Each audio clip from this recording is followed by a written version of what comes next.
A very, very warm welcome to my show today, which will reveal, although many of you already know this, or at least some of you already know this, which will reveal one of the ways the Kenya Kwanza government has been operating. Indeed, this is at the heart of the way President Ruto has always operated as a politician. Okay?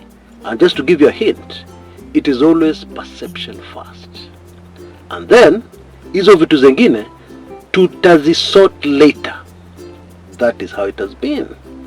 However, very shortly, kwa sababu siku za mwizi ni 40, very shortly, Kenyans are going to see very clearly with their own eyes, perception going wrong. That is, the false perception being exposed. Karibu sana to my show today, and I hope you will enjoy.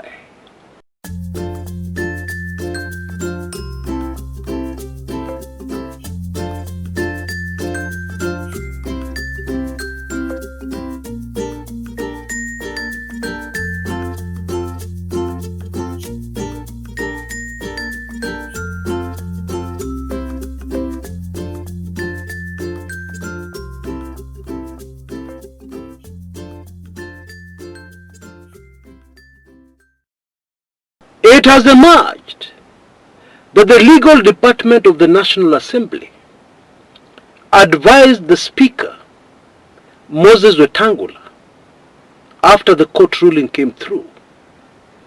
They advised him, and these are lawyers, they look at the law, they look at all angles. They advised him to obey the court order and declare Azimio as a majority in Parliament. Now that piece of information is critical. It's very important for anybody who wants to analyze what is currently going down, especially concerning this simmering crisis within our National Assembly. And it tells us that despite this advisory from people who should know, experts, not laymen, Moses Wetangula still insisted on going ahead with his dodgy ruling, which for all intents and purposes is firmly on legal quicksand. Yani, it does not have any legal basis. Indeed, we can see that Moses Wetangula struggled, or rather Moses Wetangula and his puppet masters, the people who control him, struggled to get that legal basis, and they finally found it, or so they thought, with the registrar of political parties. We can imagine the panic behind the scenes. We need a document to base this thing on. We need a document. Where can you get a document? Registrar of political parties. And yet our constitution is very clear.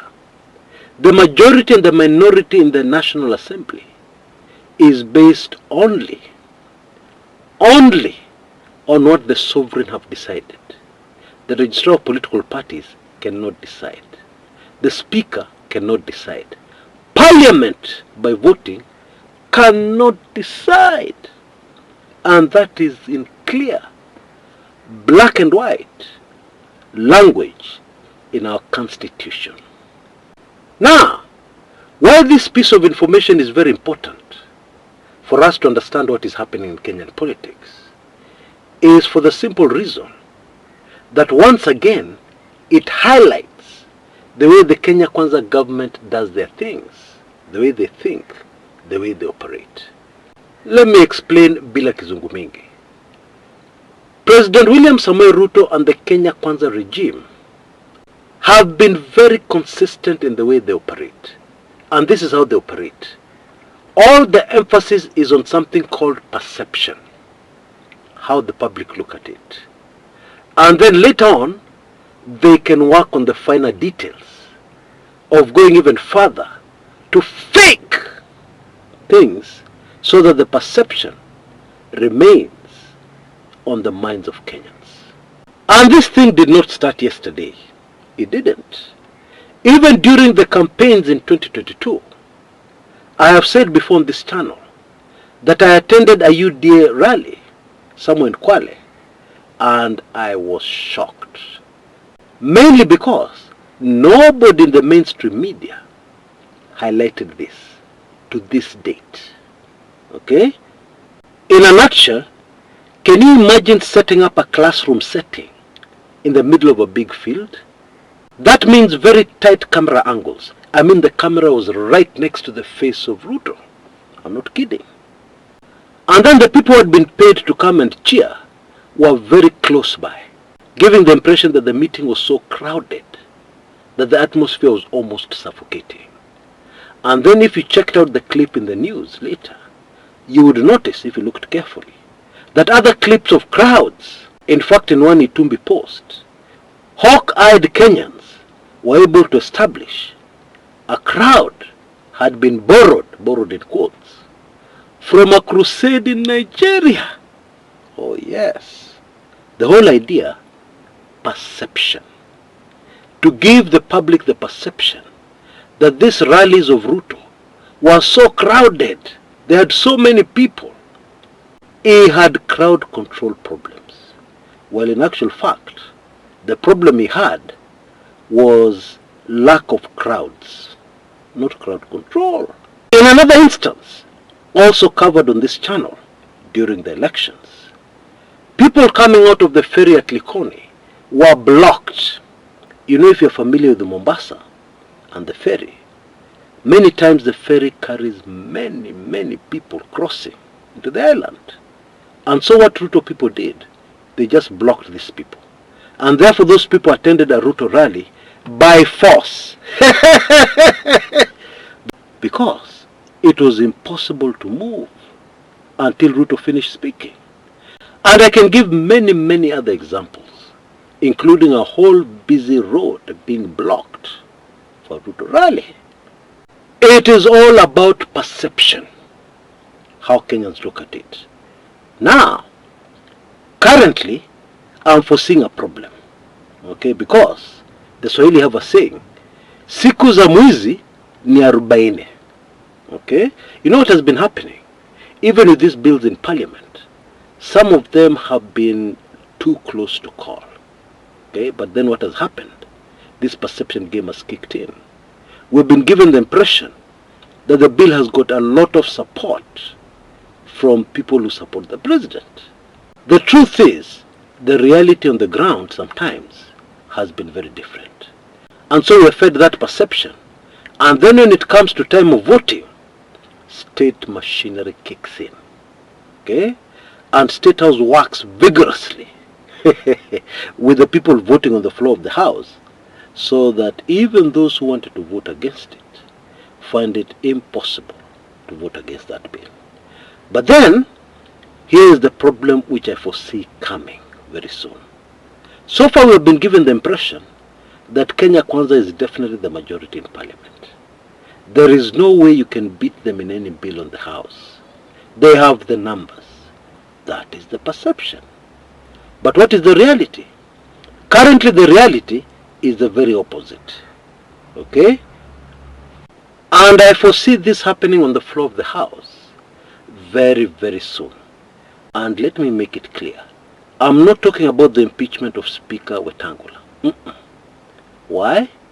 Because there's a very big chance that many UDA MPs will support the impeachment of Wetangula. Huh? Why now? I'll tell you.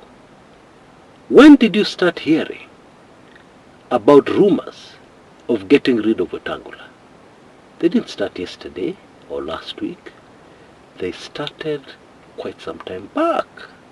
And therefore this is a perfect opportunity of getting rid of Wetangula. This is the perfect opportunity for State House to achieve the objective. To be clear, I'm talking about other bills in the future, other motions in the future, including an impeachment motion against the President of the Republic of Kenya, currently, William Ruto. I believe the very dodgy ruling by Wetangula recently clearly tells us that State House has full control over the Speaker and all his decisions. And I don't think I need to remind you, the Speaker is supposed to be impartial. There should be absolutely no doubt about the impartiality of the Speaker. Otherwise, this doesn't work. It's as simple as that.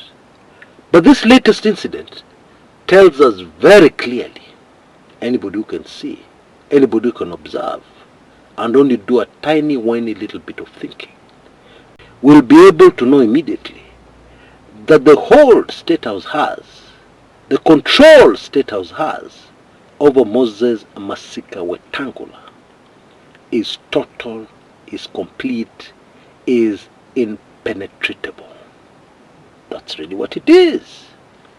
And so, even as we wait for the drama of the results of the AU election of a new chairman, where Raila Amolo Odinga is vying, even as we wait for that drama over the next few hours, I just wanted to give you a heads up that there is much more drama ahead in our National Assembly, where perception, or rather false perception, will be exposed. That, I believe, is something for us most Kenyans to look forward to. Okay, very quickly before I go, I need to remind you about my very latest special report. Highly sensitive. And strictly for the next 48 hours only, it will be available for only Kenya shillings 2,999. And therefore I suggest that you rush very quickly so that you avoid being time barred, you avoid being disappointed. Now, this special report has information that will help you understand just how serious this latest blunder by Kenya Kwanza is. This latest blunder of ignoring a court order. This latest blunder of panicking. How can Azimio be the majority party in Parliament? The executive can't survive that way. Of course, that is a fallacy. It's not true. It happens in democracies all over the world. Presidents survive with a hostile parliament. It's nothing new. In fact, some presidents are very successful, governing with a hostile parliament. It is just a matter of making deals, the way it's done in politics. Because sooner or later, these parliamentarians will need something from the executive. And therefore, you sit down and you make a deal. Above board, of course. Not bribes or exchanging of money. No, that's not what I'm talking about. Anyway, information in this very latest special report of mine will show you very clearly why this latest move by Kenya Kwanza and by Moses Wetangula is a very, very fatal mistake. You'll also learn in this special report what is happening deep in the inner circle, including why people fear to approach Ruto these days. I'm telling you, things are just crumbling in the inner circles. Okay? And this special report exposes all that. You can see details on your screens right now. Please go for it if you're in a position to. Until next time, this is Chris Kumekucha.